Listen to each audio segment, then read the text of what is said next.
Try చేద్దాం. పుణ్యం అంటే ఏంటి? ఆత్మ అనుకొని ఆత్మతో వ్యవహారం చేయడం. అలాగే ఆత్మను చూడటం అని కాదు, భావన అలా ఉండాలి. శరీరం అనే భావన వచ్చిందనుకోండి, ఈర్ష, ద్వేషం ఇవన్నీ వస్తాయి. ఆత్మ అనే భావన వస్తే సహయోగం, ప్రేమ, అభిమానం, ఆత్మీయత అనేది పెరుగుతాయి. అందుకు మనం ఎక్కడ ఉన్నా కూడా స్వయానికి ఆత్మ అనుకోవాలి. గీతది ఇక్కడ రాధామణి, ఈవిడ డిగ్రీ చేశారు, పీజీ కూడా. ఓం శాంతి. सर्वप्रथमे परमपिता परमात्मा सृष्टि नियंता विश्व रचयिता से परमपिता परमात्मा को बहुत बहुत धन्यवाद। तो सहित आमर भास्कर सार को, भास्कर भाई को बहुत बहुत धन्यवाद, कहीं से आमको एत मूल्यवान समय देथिबा। तो सहित आमर उपस्थित थिबा जोगादामर समस्त भाई भौणी मान को बहुत बहुत दिल से थैंक्स। आउ पवित्र रक्षाबंधन उपलक्षे समस्त को हार्दिक अभिनंदन अभिनंदन अभिनंदन। आम तो प्रतिवर्ष परमात्मा आसी समस्त मानव जाति को उद्धार करने पवित्र पावन बनाया धरापृष्ठ को आसती।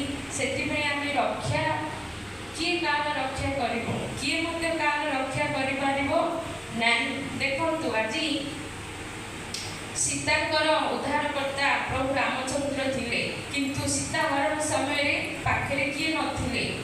द्रौपदीकर पंचु पांडव थिले, किंतु वस्त्र हरण समय किए नथिले।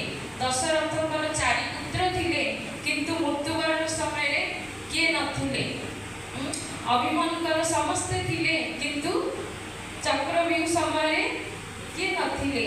साधारण मनुष्य केबे किए कार उद्धार करिपारिबो नाही। रक्षा करने भगवान आसुनी। बंधन आज समस्ते बंधन रे बंधा, बंधन अर्थ दुख। देखो आज का रोगर बंधन, चिंतार बंधन, पारिवारिक बंधन, अशांतिर बंधन, आर्थिक बंधन, विभिन्न प्रकार बंधन भितर आज मनुष्य बंधाय बन। से आम राखी बांधुचे, भाई भौणी हाथ में राखी बांधुची, यही आशा रखुची जे भाई मोर सबुथिरे रक्षा करिवो, मते साहाय्य करिवो। जदि भाई छोट होइतिबो, भौणी बड़ होइथिबे, ताले छोट भाईटा 2-3 वर्षर भाई भी 5 वर्षर होंतु किबा 10 वर्षर छोट भाई सी की रक्षा करि परिबे। जदि भाई विकलांग होइथिबे ताले भाई भौणीर ठीक समय आसी आमको रक्षा करि परिबे नाही। जदि भाई विदेश रे थिबे, भौणी एठी थिबे, भौणीकर किछ असुविधा हला ताले भाई आसी पारिबे, ठीक समय रे पहुंची पारिबे। से समय रे किए उद्धार करिवो, से समय रे हम का डाकुचे। देखो आज एते बड़ गुरु सभा रे बड़े नारी जातिर इज्जतर परीक्षा समस्ते थिले। पंचु पांडव थिले, कृपाचार्य थिले, द्रोणाचार्य थिले, समस्ते थाई मध्य द्रौपदीर वस्त्र हरण समय किए रक्षा करि पारले नाही। सेतबे वाणी गारु वाणी అంటే ఏదైతే చెప్పారో నిజంగా గమనించలాగే నాకైతుంది. ఇంత బాగా कितने सुंदर भावरे माने हमें ये धारा पुरुष का आश्चर्य कौन में again where we have to go and how to go, what are the ways to go to that heaven.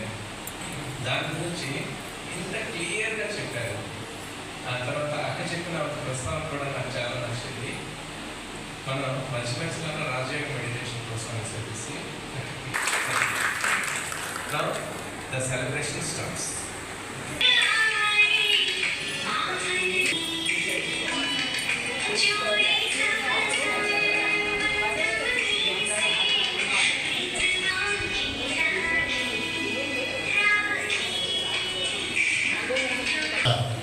Rakhi celebration. Thank you very much. రాజయోగం చేసుకుంటాం. అనుష నువ్వు లేడీస్ జెంట్స్కి ఒక లేడీస్కి 2 వైపులు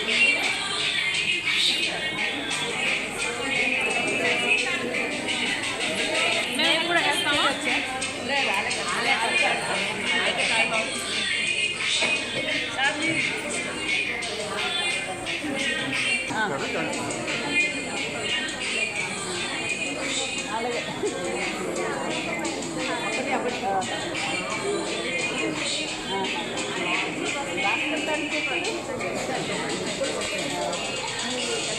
ఇంకా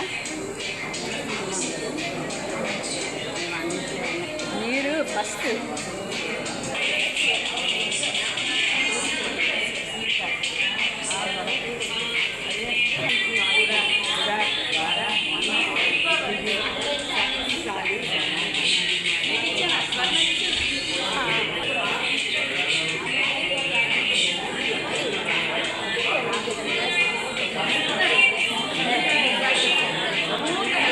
చాలా చెప్పారు.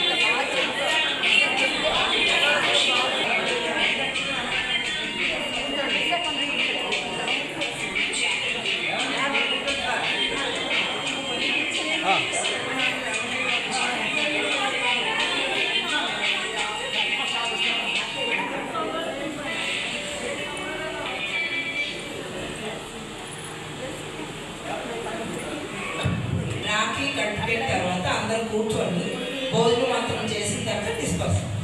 ఓకే, అందరు రాఖీ కట్టుకొని కూర్చోండి. భోజనం మాత్రం అయిన తర్వాత డిస్పర్స్. ఫస్ట్ బ్యాచ్ డిస్పర్స్ అవుతారు, సెకండ్ బ్యాచ్ క్లాస్ అవుతారు.